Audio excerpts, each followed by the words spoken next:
Pai Celestial, a gente está aqui hoje para manifestar isso a Ti, Pai. O quanto o Senhor é bom, o quanto a Tua misericórdia dura para sempre, o quanto o Senhor nos alcança com graça, com favor e com bênçãos sem medidas. Nós queremos exaltar o Senhor. Grande é o Senhor e muito digno de louvor. Cante, se você conhece, cante. Na cidade do nosso Deus, seu santo monte, a alegria de toda a terra.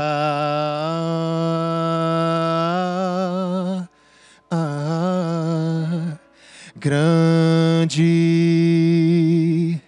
é o Senhor em quem nós temos a vitória. Ele te ajuda, que nos ajuda contra o inimigo. Por isso diante dele nos prostramos.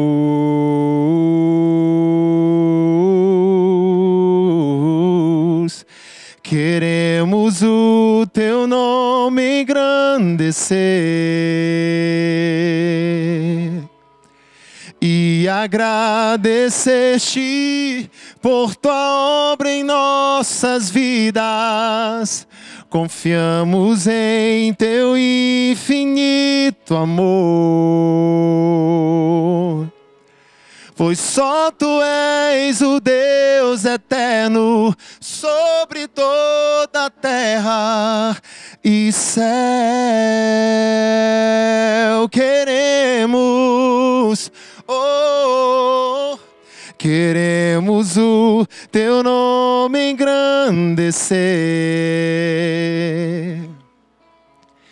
e agradecer-te por tua obra em nossas vidas.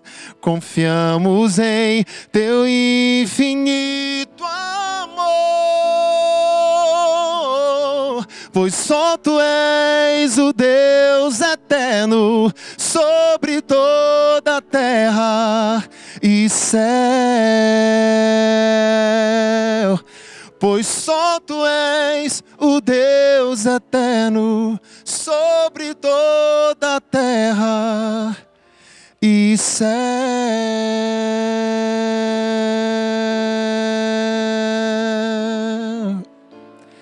E céus. Você pode aplaudir ao Senhor? Obrigado, Clédio. É muito bom estarmos aqui para juntos compartilharmos da palavra de Deus, da bondade de Deus e de tudo aquilo que Deus é para nós, tudo aquilo que Ele tem feito na nossa vida, de toda a graça que Ele tem nos ofertado para transpormos montanhas que talvez com a nossa própria força a gente não conseguisse. E eu quero convidar você para junto nós meditarmos sobre a conversão. Eu queria conversar com você sobre conversão hoje. Conversão da nossa mente, conversão da nossa mentalidade, daquilo que foi construído na gente ao longo dos anos. E às vezes a gente aceita como verdade absoluta, não sendo verdade absoluta para Deus. E às vezes aquilo que a gente não acredita que seja de Deus, e Deus querendo mostrar que era. E a obra de Deus em nós, através do Espírito, é isso. É fazer com que o nosso homem interior seja robustecido, crescido, alimentado pela palavra de Deus, edificado pela palavra de Deus, a ponto de a nossa mente, educada de acordo com princípios humanos, naturais, seja transformada, renovada pelos princípios da palavra de Deus ao longo dos anos. A gente não pode pensar que no momento que a gente decide por Jesus, por entregar nossa vida a Deus, por viver uma vida que agrade a Deus, tudo vai mudar num passe de mágica. Não vai. A gente sabe que não vai. Mas a gente tem que ter a firme decisão de se colocar diante do Pai e falar: Pai, eu sei que dentro de mim há um Espírito excelente, há o Espírito Santo. E a Tua palavra diz que eu tenho a unção do Santo, eu sei de tudo. No momento que eu precisar, eu sei que o Senhor vai ter a revelação para mim. Mas eu não venho a Ti só porque eu sou motivado por um desespero, por uma agonia, uma angústia, uma crise financeira. Eu não venho a Ti, Pai, só porque eu tenho tido pesadelos absurdos à noite, eu não tenho conseguido dormir. Eu não venho a Ti, Pai, porque eu quero que minha família seja restaurada. Na verdade, queridos, todos esses motivos que eu estou elencando aqui, eles são motivos verdadeiros da gente buscar a Deus. Mas uma verdadeira conversão, uma conversão que realmente vai fazer com que você saia de um sentido para outro sentido. Um giro 180 graus na sua vida. Essa verdadeira conversão, ela vem quando o seu coração, de fato, se desespera por Deus. Quando nasce de dentro de você uma fome inexplicável por algo além de você. E não simplesmente porque você está sendo oprimido. Você está recebendo um ataque de pensamentos que são como gatilhos e elevam a sua ansiedade e vão ao extremo a ponto de você nem saber onde você está direito. E nós estamos num século onde a doença do século é ansiedade, depressão, síndrome do pânico. São doenças que estão afetando principalmente, você pode até se assustar, mas principalmente cristãos. Eu ouvi e vi um psicoterapeuta falando, eu não lembro exatamente há quanto tempo atrás, mas ele falou sobre uma pesquisa que saiu na cidade de São Paulo, eu acho que há 3 anos atrás, de que mais de 70% dos pacientes que estavam se tratando de ansiedade, transtorno de ansiedade, depressão, síndrome do pânico, eram cristãos e evangélicos. Desses 70%, cerca de 33%, se eu não me engano, eram pastores. E a gente vê que é um mal do século a ponto de afetar pessoas com fé ativa, ou até mesmo inativa, ou até inexistente. Pessoas que se declaram ateias, né? Ou homens ateus. E, na verdade, os ateus de hoje, eles estão tão esclarecidos acerca da opinião que eles têm, que podem nos dar um banho de fé. Fé no que eles acreditam ser. Por que você está falando disso? Porque eles falam de algo que, se você for na palavra de Deus, tem sentido o que eles falam. Não quer dizer que eles estão certos, não quer dizer que nós estamos certos. Mas, na verdade, os ateus, eles se declaram ateus porque eles não conseguem provar para eles, primeiramente, que Deus existe.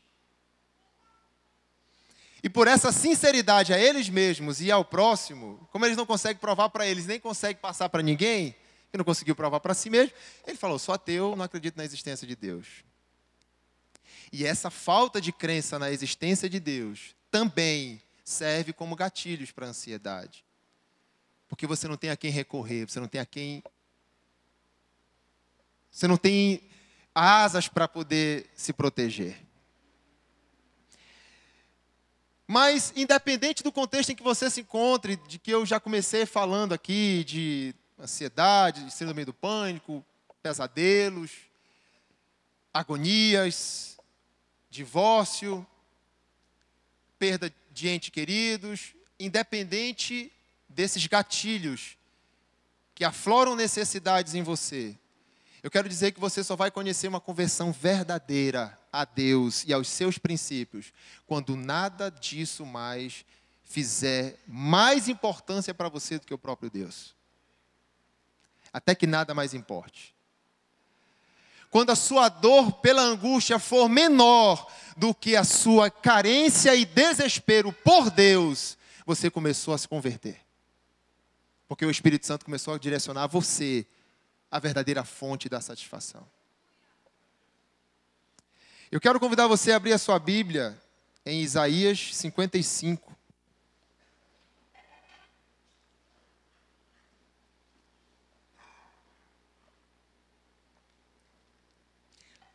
E enquanto você abre, eu já quero dizer que você só terá esse desejo profundo, desesperado, tremendo pela presença de Deus, quando o próprio Deus gerar isso em você. Porque de nós mesmos a gente não tem capacidade de reconhecer essa necessidade. A gente sabe que tem um vazio grande dentro. A gente sabe que tem que ter um amor maior para o qual a gente se dedique. Mas você não consegue identificar que é Deus quando o Espírito de Deus não age em você. Até quando Ele não age em você. Se você começou a sentir essa carência, esse desespero, eu quero te dar meus parabéns. Porque Deus está agindo em você. A gente pensa que Deus age na gente quando Deus cura a gente. Ou quando Deus faz um milagre de portas abertas. Não, existem muitas pessoas ricas hoje que ansiavam por esse desespero por Deus, mas não conseguem sentir necessidade de Deus. Mas não é porque elas são ricas. É porque ainda não se abriram para o Espírito Santo gerar isso nelas. Não adianta, gente, a própria palavra diz em Tessalonicenses que é Deus quem dá o arrependimento para que a gente se arrependa. É Deus, é o Espírito Santo. Então não é mérito meu chegar diante de Deus e falar, Deus, eu preciso de Ti, eu careço. Não é mérito meu, eu só cheguei a essa consciência, porque o Espírito da reconciliação está agindo em mim, querendo me reconciliar com Deus. Esse Espírito em mim gera um clamor de reconciliação a Deus, mas não sou eu, é Ele em mim. Por isso que a palavra fala, Cristo em mim é a esperança da glória, porque não há glória sem conversão, não há. A palavra diz que Jesus veio convergir toda a criação a Deus, toda, inclusive nós. Por isso que Ele em nós é a esperança da glória, dessa reconciliação gloriosa. Isaías 55, abra aqui, por favor, rapidinho, para a gente ganhar tempo. Ó vós, todos os que tendes sede, vinde às águas, e os que não tendes dinheiro, vinde, comprai e comei. Sim, vinde e comprai, sem dinheiro e sem preço, vinho e leite. Por que gastais o dinheiro naquilo que não é pão? E o produto do vosso trabalho naquilo que não pode satisfazer? Ouvi-me atentamente e comei o que é bom, e deleitai-vos com a gordura. Eis que eu o dei como testemunho aos povos, como príncipe e governador dos povos. Eis que chamarás a uma nação que não conheces, e a uma nação que nunca te conheceu, a ti correrá, por amor do Senhor teu Deus e do Santo de Israel, porque Ele te glorificou. Buscai ao Senhor enquanto se pode achar, invocai-o enquanto está perto. Deixe o ímpio o seu caminho, o homem maligno os seus pensamentos. Volte-se ao Senhor, que se compadecerá dele. E para o nosso Deus, porque é generoso em perdoar. Próximo. Porque os meus pensamentos não são os vossos pensamentos, nem os vossos caminhos os meus caminhos, diz o Senhor. Porque assim como o céu é mais alto que a terra, assim são os meus caminhos mais altos do que os vossos caminhos, e os meus pensamentos mais altos do que os vossos pensamentos.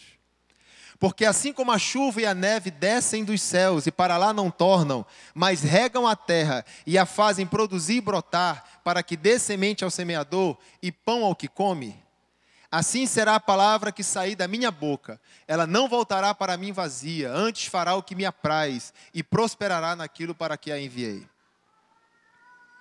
Pois com alegria saireis e em paz sereis guiados. Os montes e os outeiros romperão em cânticos diante de vós, e todas as árvores do campo baterão palmas. Em lugar do espinheiro crescerá a faia, e em lugar da sarça crescerá a murta. O que será para o Senhor por nome, por sinal eterno, que nunca se apagará. Queridos, você percebe aqui nesses 13 versículos que Deus está mencionando uma verdadeira conversão? Eu consigo ver isso. Mas como ele não falou em nenhum tipo de pecado aqui, ele não apontou nada. Aqui o Espírito Santo, através de Isaías, está falando: você vai se converter quando você passar a pensar como eu penso. Aqui está falando, os meus pensamentos são mais altos que os seus. E os meus caminhos são muito mais altos que os seus. A gente, quando lê essa palavra, a gente fala, bom, então é impossível alguém se converter. Porque quando eu penso que Deus fala para mim que os caminhos deles, os pensamentos deles são bem mais altos, assim como os céus distam da terra, assim é impossível alguém se converter. A gente imagina aquela linha métrica, né? Aquela cronologia, aquela relação tempo-espaço, física, né? Não, Deus está falando assim, eu sou elevado, mais elevado do que o padrão humano de se comportar. É isso que Deus está falando. Como é que você fala isso, pastor? Você viu nos versículos após que Deus falou, nos versículos antes que Deus falou de pensamentos, ele falou, deixe o ímpio o seu caminho, e o perverso a sua perversidade. O que Deus estava falando? A mesquinhez com a qual vocês se relacionam não faz parte do meu padrão. Nós estamos num ano de comunhão. Pastor Heber, direcionado por Deus, eu creio, intitulou esse ano como o ano da comunhão. E comunhão fala de relacionamento, sim ou não? Relacionamento fala de pessoas, sim ou não? E nós nos relacionamos com base naquilo que nós acreditamos que somos. Você trata as pessoas conforme você se vê e você as vê. Não conforme elas realmente são. Querido, o maltrato que talvez alguém tenha despejado sobre você, tenha investido na sua vida, não necessariamente quer dizer que você é menos valorizado do que os outros, mas quer dizer que é a forma como aquela pessoa pensa. Não aceite que isso seja você. E quando Deus fala que assim como os meus caminhos e pensamentos são mais altos, Deus está falando, ei, eu quero que vocês, quando se converterem, sejam superiores, como eu sou superior. Vou dar um exemplo para você. Existe até hoje, né, uma série médica, muito famosa, o SBT já, no passado, abriu para canal aberto, hoje na Netflix, aí, nas TVs de canal fechado, passa essa série. E teve um episódio muito interessante, que uma médica negra, ela atendeu um cara que estava passando mal, e ele estava com ânsia de vômito, e se eu não me engano começou a vomitar sangue, alguma coisa assim, e aí ele com muita dor no abdômen, ela foi pegar na barriga dele para consultar, ele falou, não pega aqui, não pega aqui. Aí ela achou estranho aquilo, e ele se contorcendo de dor, e aí ele gritando, e ela, negra, foi chegar para ele, e ele, não pega aquilo. Ela achou estranho aquilo, aí ela conversou com o médico, olha, você tem que convencê-lo, vou ali, você tem que convencê-lo a deixar eu pegar no abdômen dele. Porque ele está começando a vomitar sangue, aí eu preciso saber o que ele tem, é caso de cirurgia isso aí, tá bom. Aí o cara conversando ali, de repente eles conseguiram, quando eles levantaram a blusa desse rapaz, tinha um sinal do nazismo aqui. Ou seja, ele era um cara extremamente racista, né? Contra tudo e todos. A raça boa para ele eram os brancos, louros, daquela ala lá, europeia. Negro, homossexual, tudo tinha que ser exterminado, porque só quem presta é aquela galera lá. E aí, uma médica negra ficou responsável por fazer a cirurgia dele. Essa médica que o recebeu no hospital, ela ficou responsável por fazer a cirurgia dele. E eu nunca me esqueci de uma série de cenas em que ela, para ela mesma, falava, eu sou superior a isso, eu vou fazer a cirurgia dele, eu sou superior a isso. E os amigos dela chegaram para ela e falaram assim, fulana, você vai fazer a cirurgia desse cara? Não pode fazer a cirurgia desse cara, esse cara é um nazista, essa praga morrer, rapaz. Isso é um infeliz, deixa eu morrer. E ela, não, eu sou superior a isso, eu vou salvar a vida dele, Isso ficou na minha mente. É um exemplo prático do que Deus está falando aqui para a gente. Olha, eu sou superior a essa pequenez aí. Vocês querem ter comunhão? Queremos ter comunhão. Então vocês têm que ter pensamento elevado, gente. A gente quer se converter, mas de uma forma em que vai só apenas mudar alguns comportamentos, algum estereótipo, alguma roupa, algum comportamento. Não, Deus ele está falando que conversão é pensamento elevado. Conversão é você ter comunhão com a natureza, ao ponto de você cuidar do meio ambiente. A gente leu aqui, as palmas vão bater, as plantas vão bater palma para você. Você vai andar na rua e vai ficar maravilhado com as árvores. Isso é conversão, gente. Olha que absurdo o pensamento de Deus acerca de conversão. Conversão é quando eu estou num carro e eu estou com um papel na mão aqui, ó. E eu abro a janela e quando eu vou jogar, o Espírito Santo fala, você vai jogar? Parece bobagem, né? Mas a comunhão com o meio ambiente, isso é conversão, porque é criação de Deus. Jesus não veio só livrar a gente do inferno, não. Jesus veio fazer com que eu e você e a criação voltasse para Deus. Isso é conversão. E assim como eu tenho cuidado com o meio ambiente, de pegar um papel e não jogar pela janela do carro, eu tenho cuidado com a criação de Deus que eu estou vendo aqui, ó, que eu posso cuidar dela. Isso é conversão. Eu não tenho como falar que amo a Deus se eu não amo meu irmão, que eu estou vendo aqui. Como é que eu amo a Deus que eu não vejo se eu não amo meu irmão que eu estou vendo? Não tem como. E o que Deus falou claramente aqui em Isaías para a gente, é que não pode haver conversão de vida sem conversão de valores e sem conversão de mentalidade. Quando Deus fala que os meus pensamentos são mais altos que os seus, Deus está nos falando, ei, o que vale para mim é a sua mente. E não só para mim, mas para o inimigo da sua alma também. O inimigo da nossa alma tem uma sede pela nossa mente absurda. Porque lá em Provérbios 27:3, bota aqui por favor. O sábio Salomão, usado da sabedoria de Deus, falou assim, assim como você imagina na sua alma, assim você é. Olha a mente aqui, olha o poder da mente. Se eu acredito que eu sou um perdoado pelo Senhor Jesus, que eu sou um alcançado pela graça de Deus, que eu sou um transformado pela vida de Deus, eu sou. Mas eu posso vir para cá todo domingo, quarta, venho para os ensaios, eu posso dar o dízimo, eu posso fazer tudo. Mas se aqui dentro eu ainda me vejo como um cara que estou capengando, que não alcancei o perdão de Deus, que não alcancei a graça de Deus, você não é. Mesmo Jesus tendo morrido por mim e por você. Olha só como o poder da mente faz com que eu desfrute do céu e você do inferno no mesmo ambiente. No mesmo ambiente.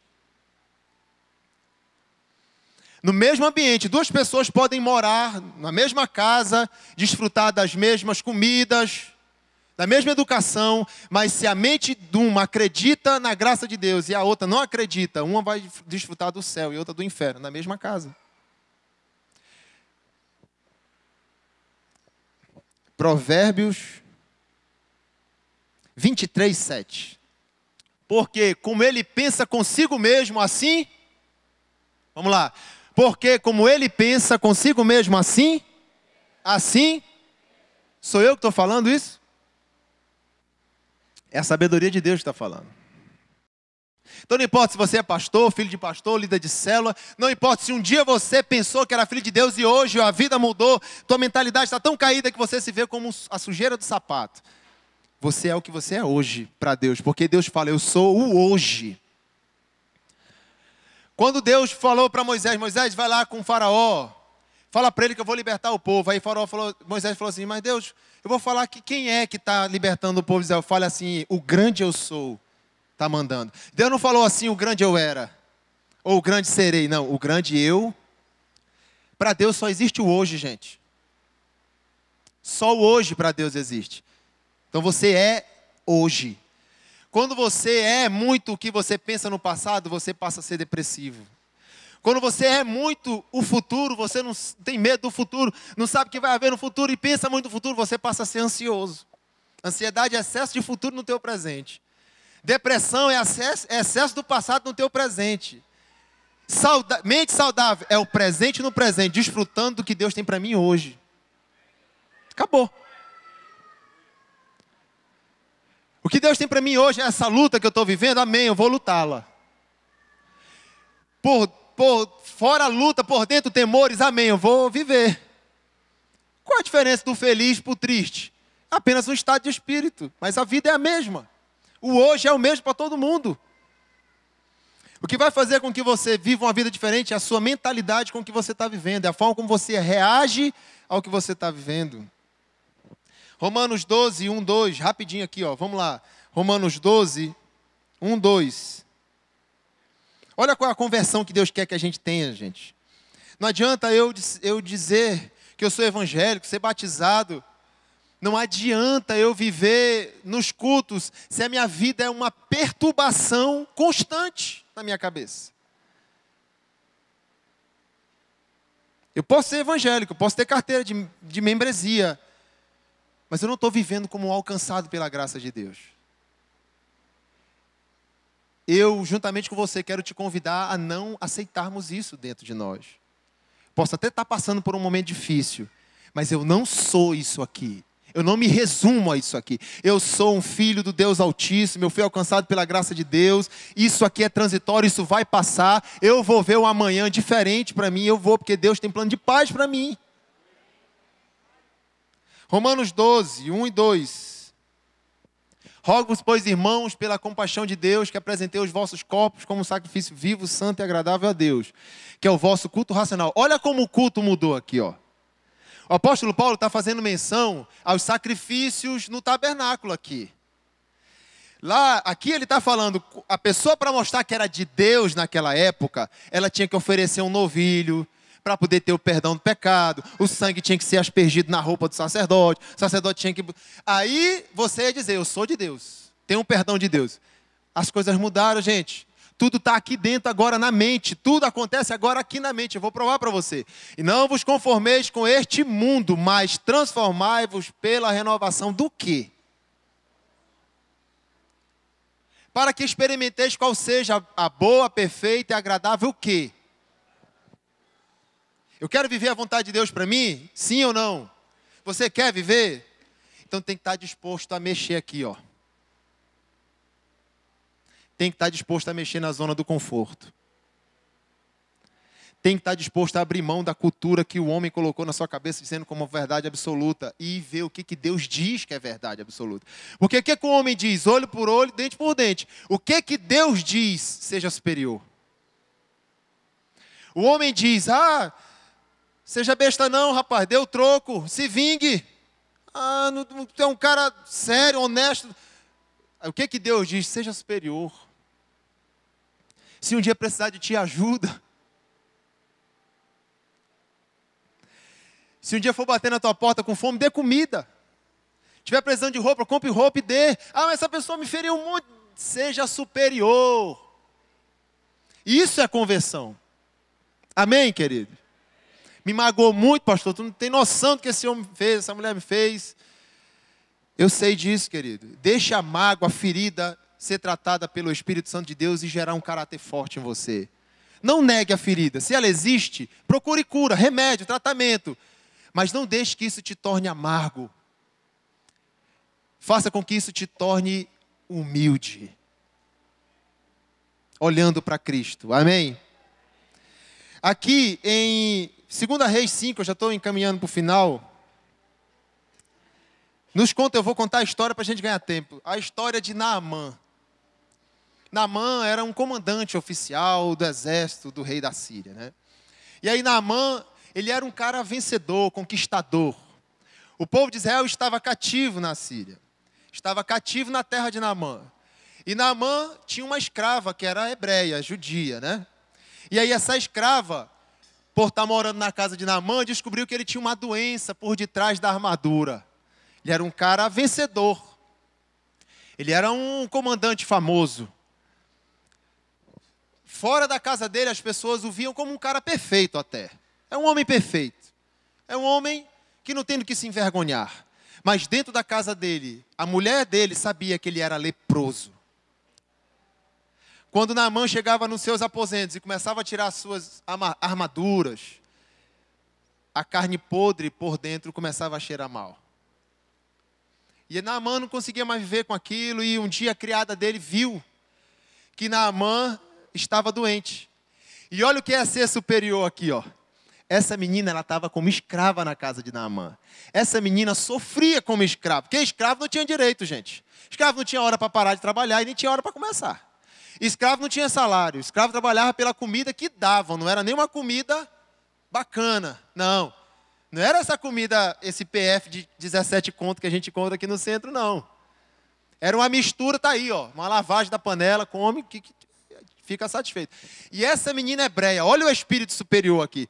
Ela viu o sofrimento de Naamã e falou assim, minha senhora, chegou para a mulher, se o meu senhor conhecesse um profeta que ia lá na minha terra, ele ia sarar da lepra dele. Vá até ele. Tipo assim, olha, ela era maltratada como escravo. Ela estava sofrendo cativa, sem valor nenhum. Ela falou, eu tenho a solução para o meu senhor. Leva ele lá, no doutor fulano de tal. Está aqui o endereço dele, está aqui o telefone. Olha aí, gente. Olha a superioridade. Tá bom. Naamã aceitou a sugestão da menina, com essa mentalidade do reino de Deus, já naquela época. Naamã foi lá no profeta. O profeta nem o recebeu. Naamã levou presente, levou, vamos parafrasear, levou iPhone, levou roupa de marca, Armani, levou o relógio da Tissot. Para não dizer que era um Rolex de 33 mil reais, ele levou um da Tissot, que era 7. Aí ele foi só levando presente caro para o profeta. Chegou lá, o profeta não foi nem receber Naamã. O profeta mandou Geazi lá. Geazi, vai lá. Fala para ele fazer o seguinte. O que ele quer? Meu senhor, ele está querendo ser curado. Porque uma menina nossa, da nossa terra aqui, está sendo escrava na casa dele lá. E ela disse que o senhor pode curá-lo. Pode fazer uma oração a Deus, pode curá-lo. O senhor tem poder para isso.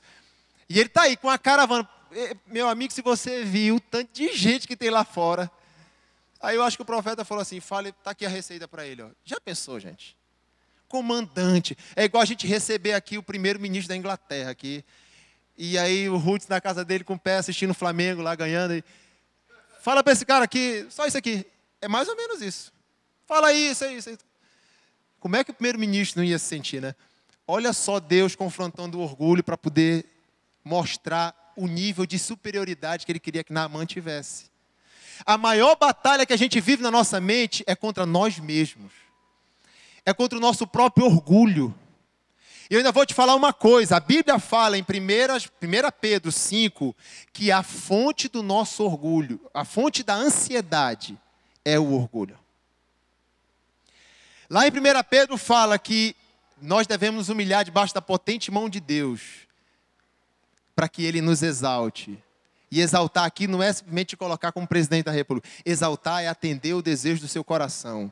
É fazer você prosperar na hora certa. E ainda fala antes, lançai sobre Ele a vossa ansiedade. Por quê? Porque Ele tem cuidado de você. Ele não está falando que Ele vai cuidar quando você lançar. Ele está dizendo, eu já estou cuidando. Por isso, lança. Tenha qualidade de vida. E aí Naamã, bora voltar para Naamã. Naamã precisava se humilhar debaixo da potente mão de Deus. Eu quero tratar da história de Naamã como uma elucidação para você entender o que é a mentalidade da terra e a mentalidade do céu. Eliseu, naquela época, como um profeta, já trazia a mentalidade de Deus para a terra. Porque os profetas e os reis usados por Deus, como Davi, por exemplo, eles viviam com a mentalidade muito acima do seu tempo. Eles já viviam com a mentalidade da graça de Deus estando na lei. É o que Deus sempre queria para a gente. E aí o profeta falou assim, manda ele dar 7 mergulhos no Rio Jordão. Só 7. Aí Geazi foi lá, olha, rapaz, eu estou até com vergonha de te dizer isso aqui, mas o profeta falou para te dar 7 mergulhos lá no Rio Jordão. Rapaz, o cara ficou mordido. Falou, rapaz, como é que um homem me manda num rio Tietê? Eu tendo um monte de rio parecendo Carolina lá no Ceará, aquele negócio, aquelas cachoeiras bonitas lá na minha terra. O cara me manda dar 7 mergulhos naquele rio fétido, podre. Não tem condições, rapaz. Olha só o confronto de mentalidade. O que Deus estava querendo mostrar para Naamã? Naamã, comigo é diferente, cara.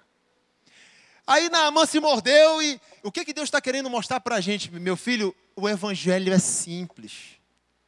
O evangelho é só aceitar aqui dentro que você é amado pelo Pai, que Jesus fez tudo por você e você hoje precisa se dedicar a Jesus. Só isso, só isso. Se dedique a Jesus que você está atendendo o plano da salvação. Pegue Jesus, os evangelhos, leia de carreirinha, veja como Jesus vivia e faça igualzinho o que ele fazia, que você está atendendo um plano. Só isso, é só isso. Você vai ter uma vida feliz, você vai ter uma vida próspera, você vai ter uma vida perdoada, você vai ter uma vida aliviada, você vai ter uma vida crescida. Não pode ser só isso, não tem como. Naamã ficou, não tem como. Aí Naamã já foi embora mordido. O servo dele falou assim, meu pai, ainda chamou de pai, que era para dar uma melada no coração dele, né? Meu pai, se o profeta tivesse te pedido para você fazer um negócio mais difícil, tu não faria? Ah, com certeza, eu sou um valente, rapaz. Se esse rapaz tivesse me dito aqui, parafraseando, se esse rapaz tivesse me dito aqui para eu ir lá em Belém, acabar com tudo, destruir aquela bandidagem toda, eu faria. Se isso custasse a minha cura, eu faria. Pois não é, rapaz, o homem só te disse para te dar 7 mergulhos no Rio Jordão. Olha a mentalidade de Deus. Deus está nos pedindo tão pouco. Só que a nossa mentalidade humana fala assim, não pode ser tão barato assim. Tem que ter um trabalho a mais. Eu tenho que merecer o perdão de Deus. Eu tenho que merecer ser aceito por Deus. Para a gente finalizar aqui, ó. Sim, aí Naamã pensou, parou. Vai lá, pai. Deu os 7 mergulhos lá. O homem disse que o senhor vai ser curado. Rapaz, eu vou. Aí ele chegou lá. Começou a dar o primeiro, nada aconteceu. O segundo, nada aconteceu. O terceiro, imagino que ele já ficou mordido. Já não falei que esse negócio não prestava? Eu falei para ti, rapaz. Esse cara tratou a gente como um lixo aqui, rapaz. Eu vou já arrumar uma confusão agora com o rei, com o rei desse lugar aqui. Como é que eu venho de lá? Um profeta me recebe desse jeito. Vou lá com o rei, não faça isso não. Deu outro mergulho. Ele deu o 4º, deu o 5º, deu o 6º. Quando ele deu o 7º, a palavra de Deus fala que a pele dele era igual de uma criança. Gente, tem lógica isso? As coisas de Deus não têm lógica. E a Bíblia fala que ele ficou completamente curado por ter dado 7 mergulhos. Isso é espiritual, não tem nada de medicinal aqui, gente. A água era podre. E é o que Deus está querendo dizer para a gente. Ei, não pensa que eu vou fazer na tua vida que 2 mais 2 são 4. Não, se eu quiser que 2 e 2 sejam 220, eu vou fazer. Acabou. Relógio de Deus não tem 24 horas. Não tem 30 dias no mês de Deus. A grande batalha pela mente para se enquadrar nos perdões de Deus é contra si mesmo. Deixe de olhar para si mesmo e passe a ocupar-se em olhar para Cristo em sua obediência até a morte de cruz por você. Segundo aos Coríntios 10, de 3 ao 5. Abre aqui rapidinho, eu preciso ler isso aqui com a igreja. Eu estou acabando, pastor Emerson.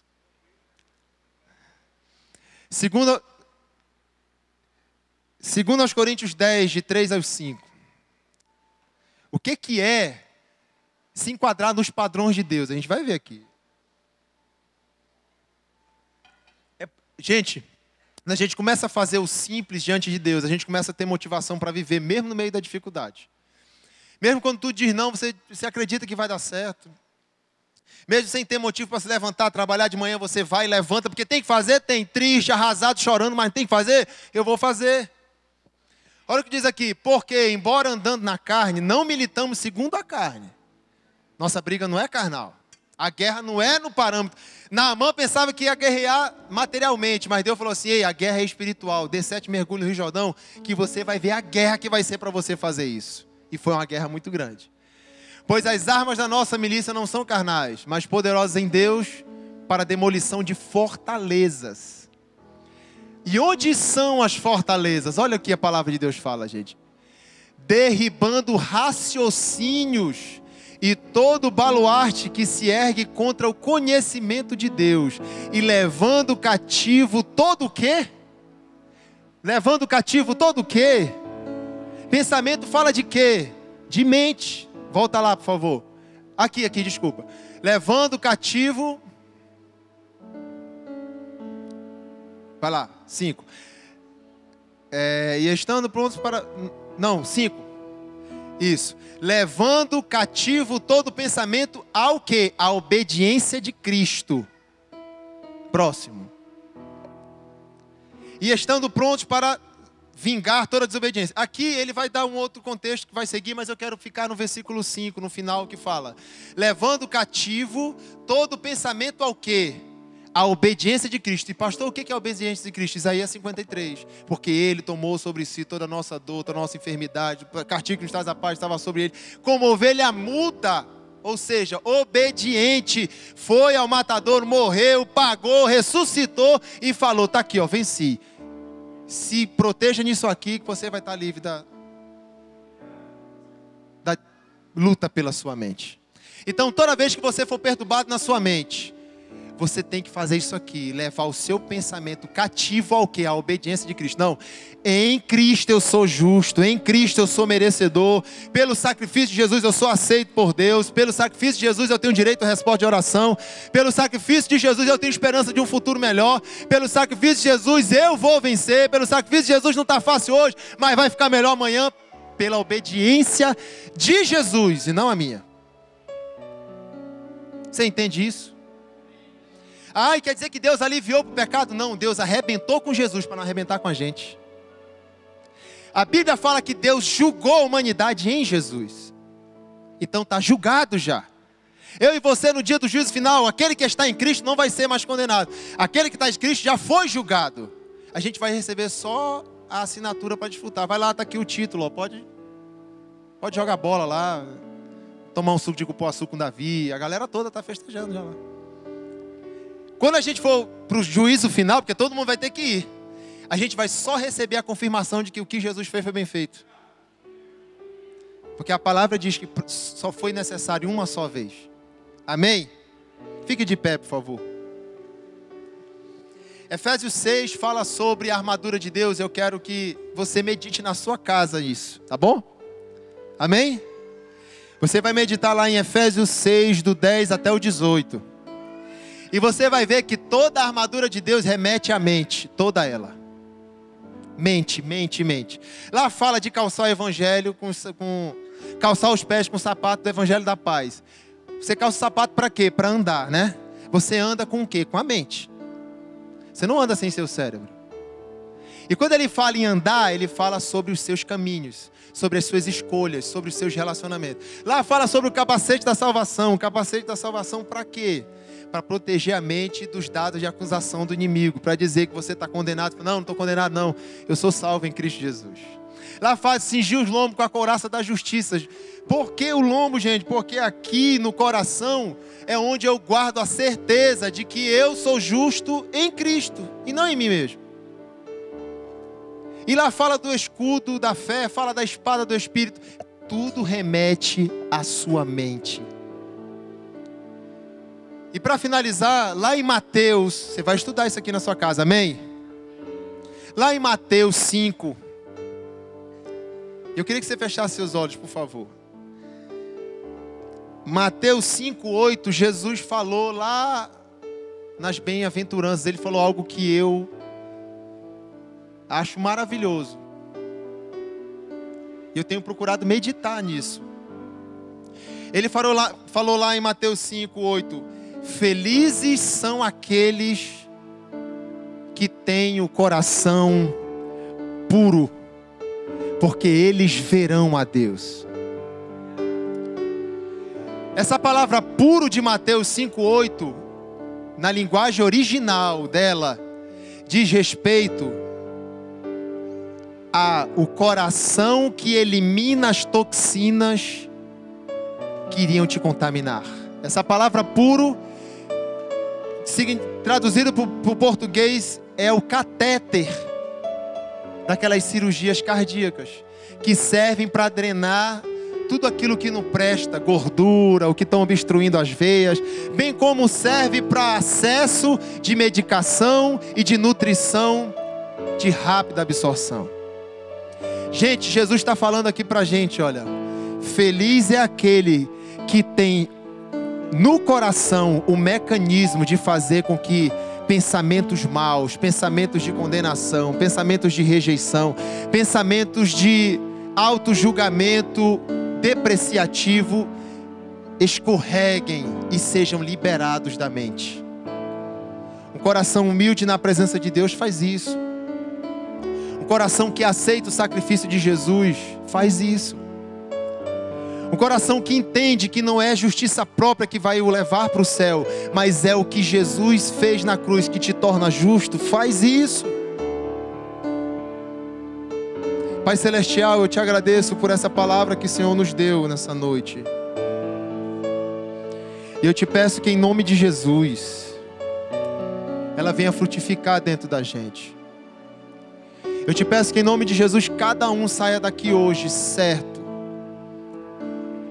de que assim como imagina na sua alma, assim é.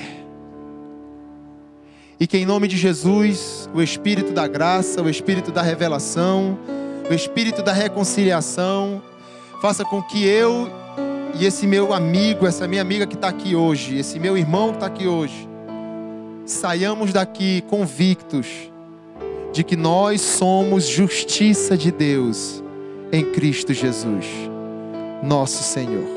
Aplauda bem forte ao Senhor, querido.